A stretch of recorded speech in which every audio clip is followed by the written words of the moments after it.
नमस्कार, स्वागत है आप सभी का। आप देख रहे हैं सुबह 9 बजे। मैं हूं प्रीति। आइए एक नजर डाल लेते हैं हेडलाइंस पर। शंघाई में प्रधानमंत्री ने चीन के शीर्ष कारोबारियों को किया संबोधित। व्यापारिक समझौतों को मजबूत बनाने पर जोर। मेक इन इंडिया के तहत निवेश का न्योता।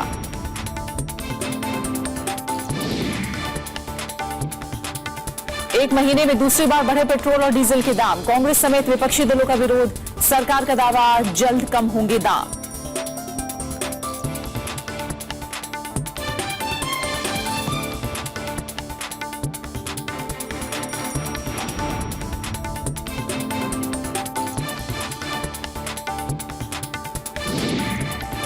दिल्ली के मुख्यमंत्री और एलजी के बीच बढ़ा टकराव। कार्यवाहक मुख्य सचिव की नियुक्ति को केजरीवाल ने बताया असंवैधानिक। बीजेपी कांग्रेस का दिल्ली सरकार पर निशाना।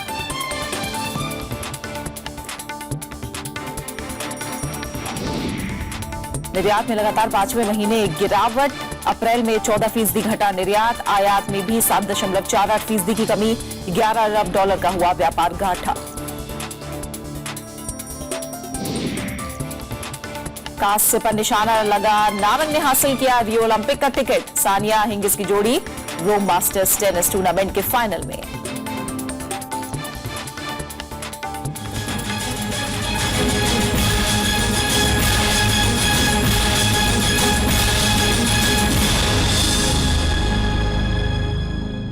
प्रधानमंत्री नरेंद्र मोदी ने अपनी चीन यात्रा के तीसरे और आखिरी दिन शंघाई में शीर्ष चीनी कंपनियों के सीईओ को संबोधित किया। सूत्रों के मुताबिक इस दौरान दोनों देशों के बीच 27 समझौतों पर हस्ताक्षर हुए हैं, जिसमें बैंकिंग और विनिर्माण के क्षेत्र शामिल हैं। प्रधानमंत्री ने दोनों देशों के कारोबारियों को संबोधित करते हुए कहा कि मौजूदा सदी भारत और चीन की है। उन्होंने आपसी व्यापार को और बढ़ाने पर जोर दिया। साथ ही उन्होंने चीन के शीर्ष कारोबारियों को मेक इन इंडिया के तहत भारत में निवेश का न्योता दिया है। इस दौरान चीन के 20 से ज्यादा कंपनियों के सीईओ जबकि भारत के 39 सीईओ शामिल थे। यह मुलाकात दोनों देशों के बीच आपसी व्यापार को बढ़ावा देने के लिहाज से अहम मानी जा रही है।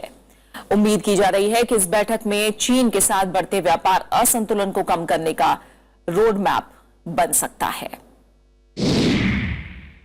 I can assure you that once you decide to be in India, we are confident to make you more and more comfortable.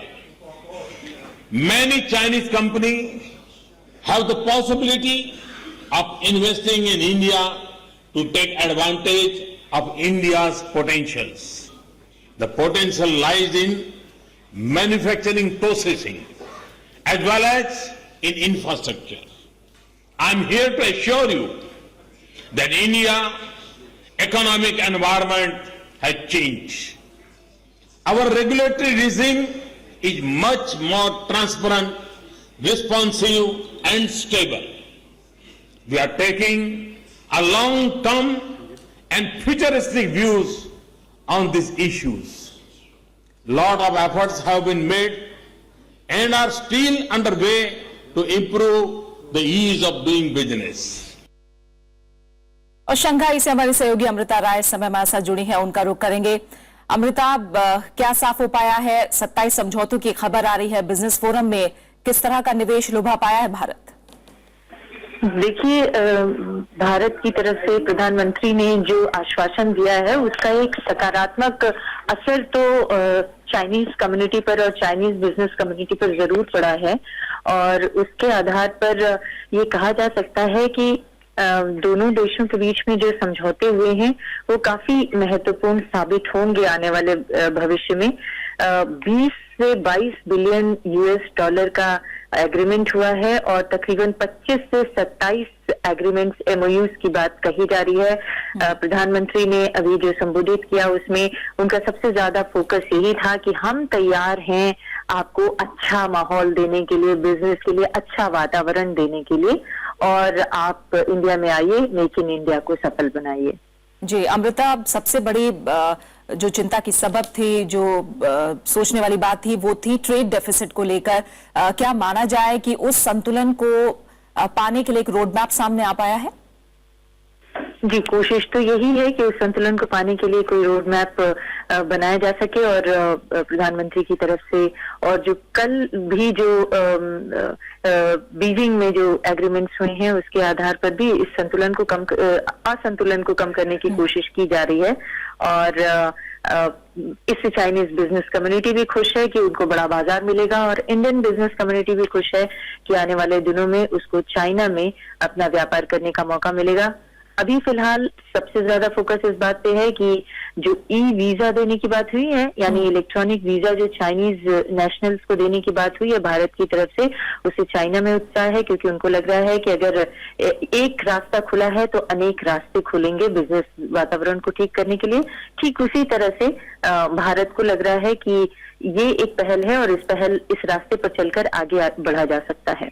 जी, आज के और कार्यक्रम की बात करें अमृता, तो क्या एजेंडा है? आज के 2 और महत्वपूर्ण कार्यक्रम हैं प्रीति। उसमें एक गांधीयन सेंटर के इनॉग्रेशन की बात है शंघाई में, और जो दूसरा है वो बिजनेस कम्युनिटी यानी इंडियन कम्युनिटी जो शंघाई में रहती है उसको एड्रेस करना है प्रधानमंत्री को, और इसके बाद वो यहाँ से रवाना हो जाएंगे मंगोलिया के लिए। बहुत बहुत शुक्रिया अमृता आपका हमारे साथ जुड़ने के लिए और इस तमाम जानकारी के लिए। तो 20 से 22 बिलियन अमेरिकी US डॉलर का करार होने की बात सामने आई है और करीब 27 समझौते हुए हैं। बिजनेस फोरम को प्रधानमंत्री नरेंद्र मोदी ने थोड़ी ही देर पहले शंघाई में संबोधित किया है। प्रधानमंत्री नरेंद्र मोदी की चीन यात्रा के दूसरे दिन दोनों देशों के बीच अंतरिक्ष, रेलवे, शिक्षा, स्मार्ट सिटी और पर्यटन से जुड़े 24 समझौतों पर हस्ताक्षर हुए। प्रधानमंत्री नरेंद्र मोदी और चीनी प्रधानमंत्री ली कक्षांग के बीच सीमा मुद्दे को सुलझाने पर भी बात हुई। चीन ने भारत के मेक इन इंडिया अभियान में सहयोग का भी भरोसा दिया है। साथ ही व्यापार असंतुलन दूर करने के लिए टास्क फोर्स के गठन पर भी सहमति बनी है। चीन की राजधानी बीजिंग में शुक्रवार को प्रधानमंत्री नरेंद्र मोदी और चीन के प्रधानमंत्री ली कक्षांग के बीच सुबह प्रतिनिधिमंडल स्तर की बातचीत के बाद समझौतों पर हस्ताक्षर किए गए। दोनों देशों में अंतरिक्ष, विज्ञान, स्किल डेवलपमेंट, स्मार्ट सिटी, पर्यटन और शिक्षा सहित कई क्षेत्रों में सहयोग से जुड़े कुल 24 समझौतों पर हस्ताक्षर हुए।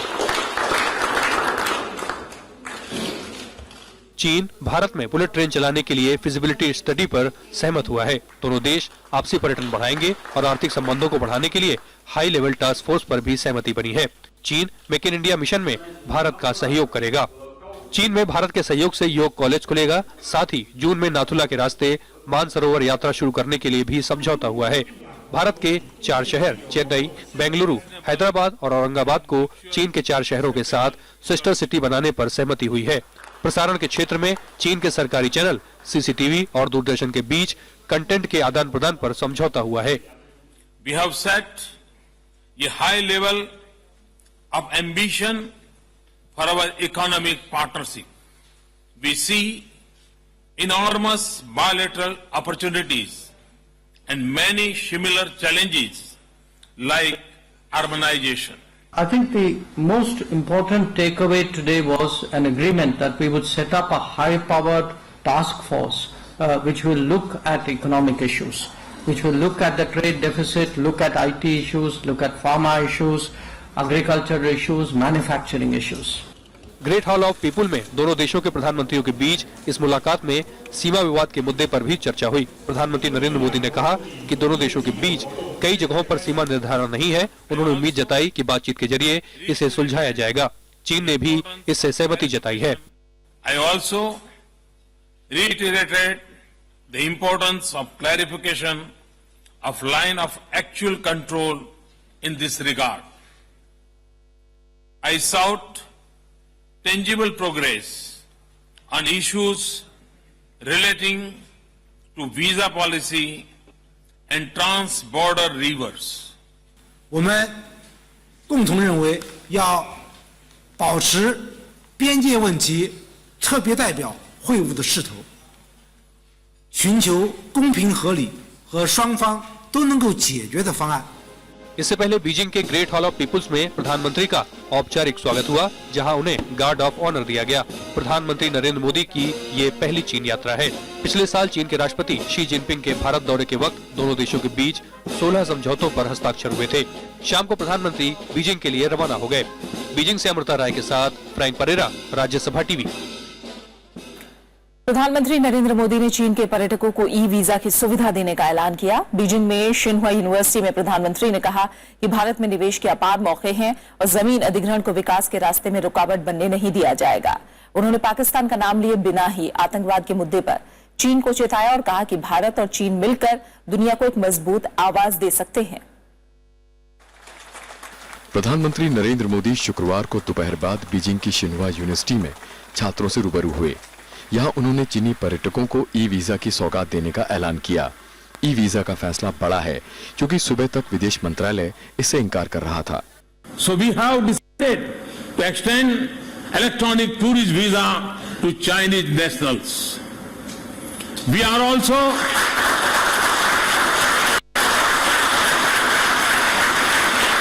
celebrating the Year of India in China in 2015. We are launching the Provincial and State Leaders Forum today.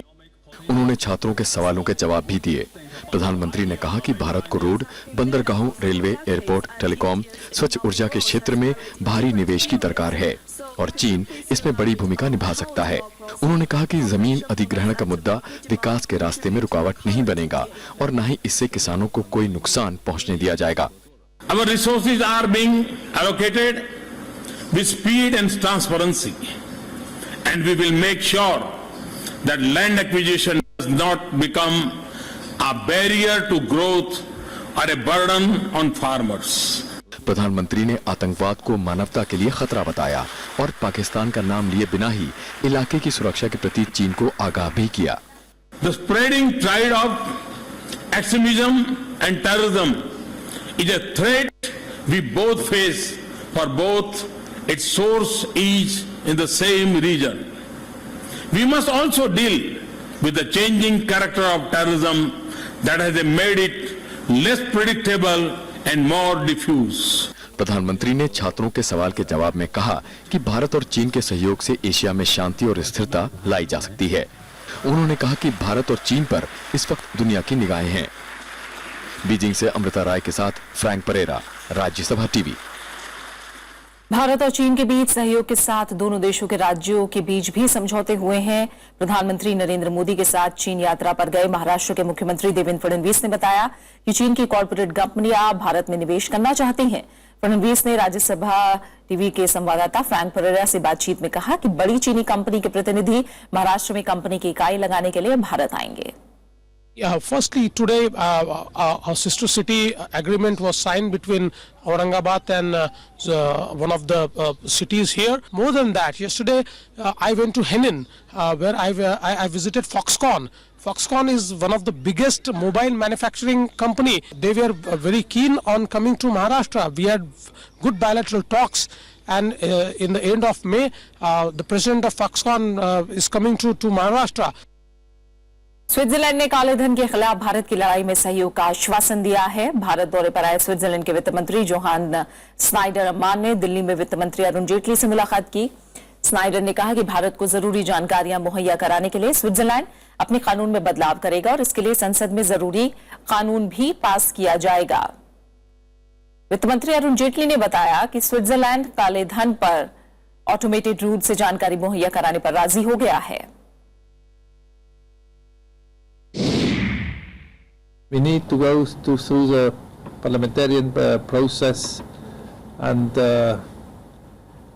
that has principally nothing to do with India in particular. That's to lay the basis for a general clarification.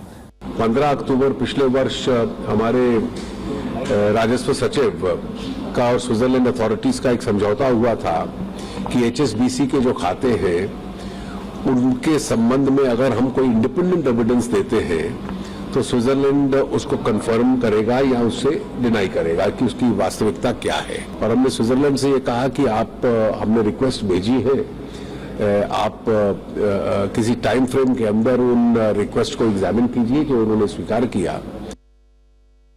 15 दिन में दूसरी बार petrol और डीजलों की कीमतों में इजाफा हुआ है। पेट्रोल के दाम 3 रुपए 13 पैसे प्रति लीटर और डीजल 2 रुपए 71 पैसे प्रति लीटर महंगा हुआ है। कीमतों की इस वृद्धि का कांग्रेस समेत तमाम विपक्षी दलों ने विरोध किया है। नई दरें आधी रात से लागू हो गई हैं।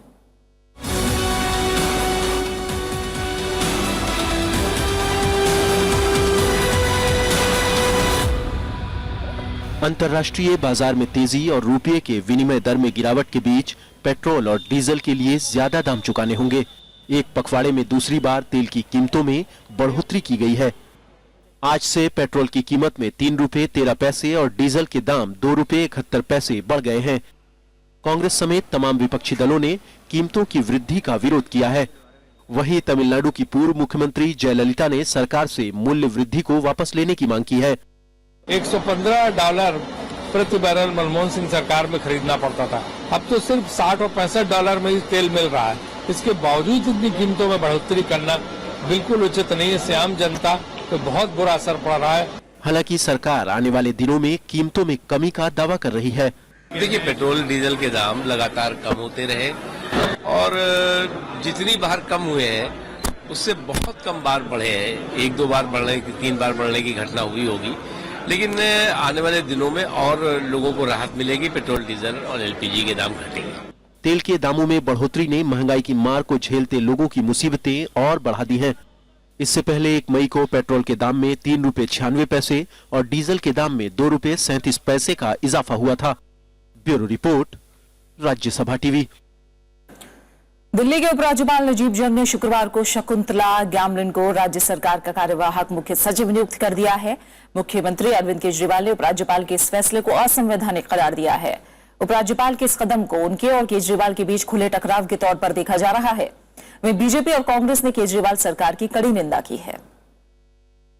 दिल्ली के उपराज्यपाल नजीब जंग और मुख्यमंत्री अरविंद केजरीवाल के बीच अधिकारों की लड़ाई अब खुलकर सामने आ गई है।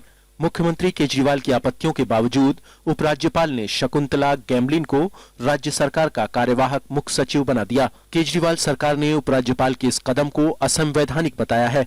बीजेपी और कांग्रेस ने केजरीवाल सरकार पर आरोप लगाया कि वो उपराज्यपाल के अधिकारों को सीमित करने की कोशिश कर रही है। केजरीवाल जी और उनकी पार्टी को समझना चाहिए कि एक संवैधानिक प्रक्रिया है, वो उससे परे चलना चाहे तो ऐसा संविधान उन्हें करने नहीं देगा और एलजी साहब उस संवैधानिक अधिकारों के साथ संविधान की सुरक्षा के लिए हर कदम उठाएंगे। किसी भी सरकार को उपराज्यपाल से हर चीज पे नहीं टकराना चाहिए। होता है, कई बार आपके मतभेद हो सकते हैं, लेकिन वो मतभेद हर चीज में होने का मतलब तो आप जानबूझ के टकराना चाहते हैं, जो मुझे लगता है सही नहीं है एडमिनिस्ट्रेशन के लिए। ऐसा नहीं है कि दोनों के बीच ये टकराव का पहला मामला है। इससे पहले भी उपराज्यपाल और केजरीवाल के बीच अधिकारों को लेकर सीधी लड़ाई उस वक्त देखने को मिली थी जब मुख्यमंत्री ने उपराज्यपाल के कार्यालय में सरकारी फाइलें नहीं भेजने का फरमान दिया। उसके बाद उपराज्यपाल ने केजरीवाल के इस फैसले को पलट दिया था। Bureau report, Rajya Sabha TV.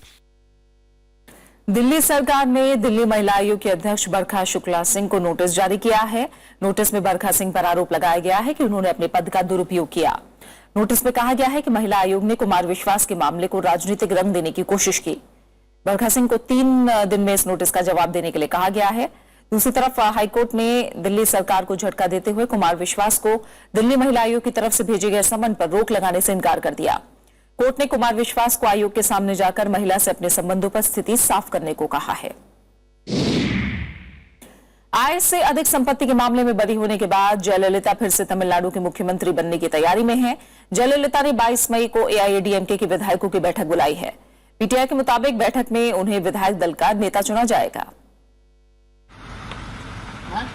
AIADMK supremo Jayalalithaa जल्द ही 5वीं बार तमिलनाडु की मुख्यमंत्री बनने वाली हैं। उन्होंने 22 मई को पार्टी विधायक दल की बैठक बुलाई है। जयललिता ने शुक्रवार को बयान जारी कर इसकी जानकारी दी।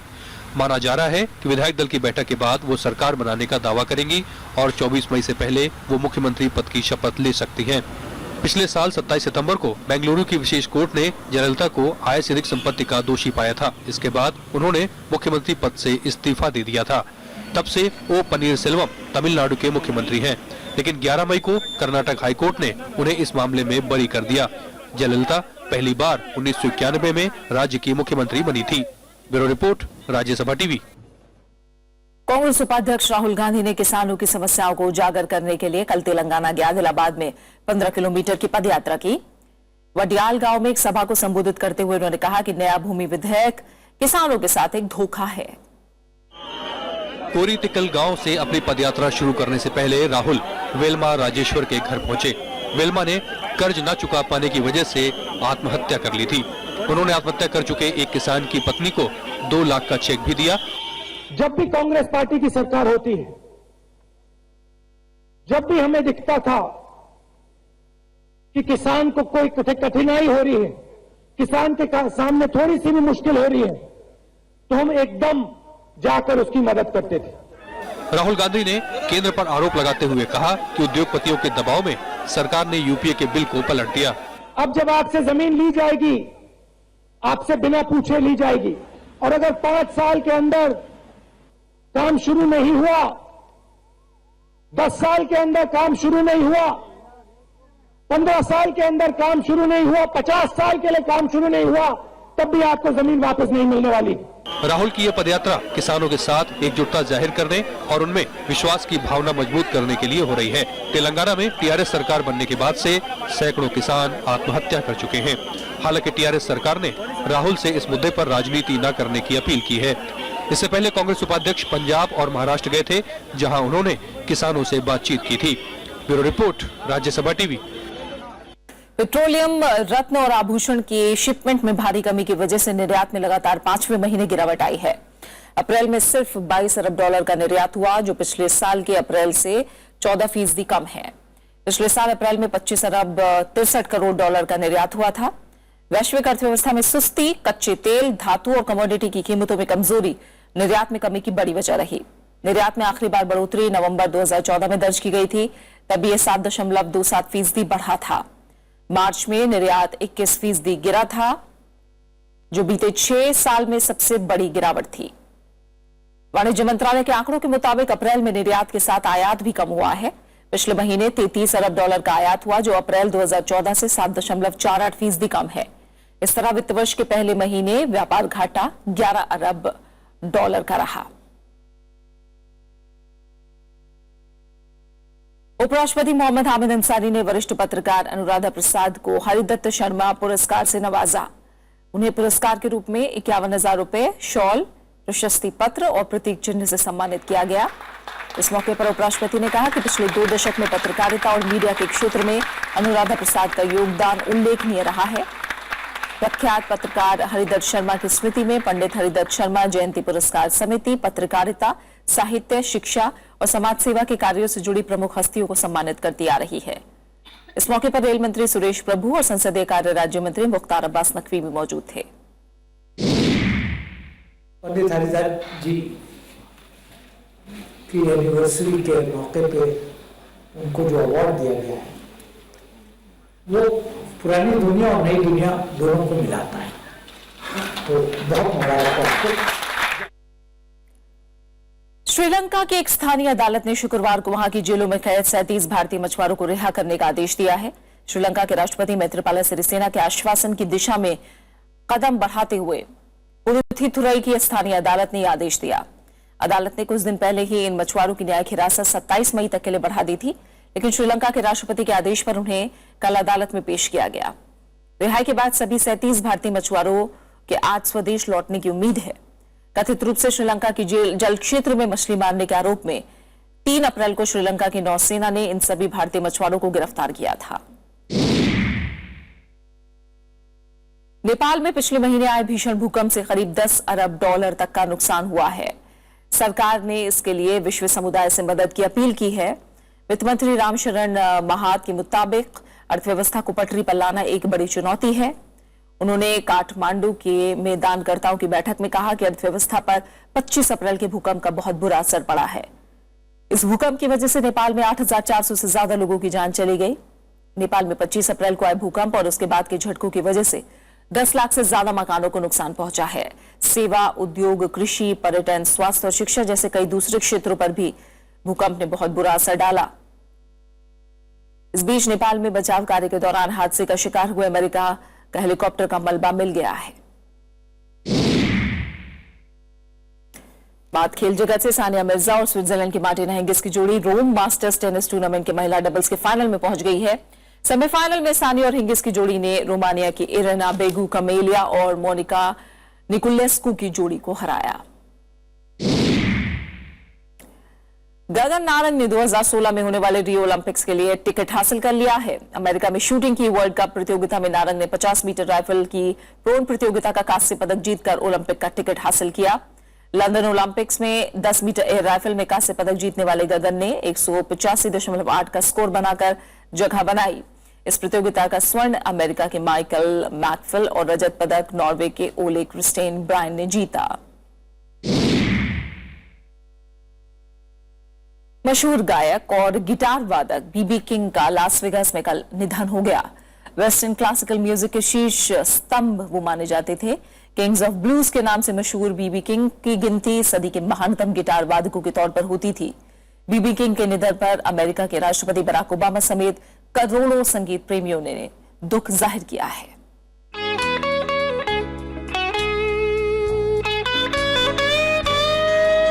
गिटार पर थिरकती बीबी किंग की उंगलियों का जादू हमारे दौर के सुनहरी यादों में हमेशा के लिए दर्ज हो गया। सदी का महानतम गिटार वादक अपनी अमर संगीत की विरासत को छोड़कर हमेशा के लिए चला गया।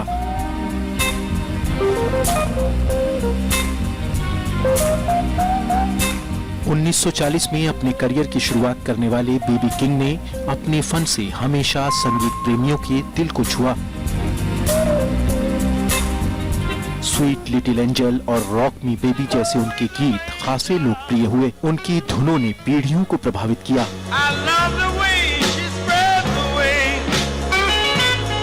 उनके निधन से किंग्स ऑफ ब्लूज की सरगम के महान अध्याय का अंत हो गया। Bureau report, Rajya Sabha TV.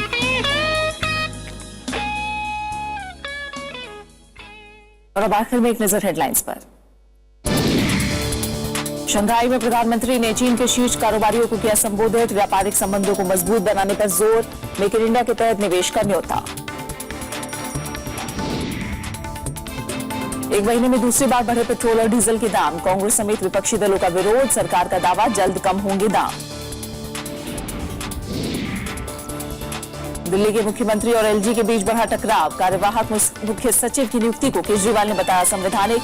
BJP Congress का दिल्ली सरकार पर निशाना। निर्यात में लगातार 5वें महीने गिरावट। अप्रैल में 14% घटा निर्यात। आयात में भी 7.48% की कमी। $11 अरब का हुआ व्यापार घाटा। कांस्य पर निशाना लगा। नारंग ने हासिल किया रियो ओलंपिक्स का टिकट। सानिया हिंगिस की जोड़ी रोम मास्टर्स टेनिस टूर्नामेंट के फाइनल में।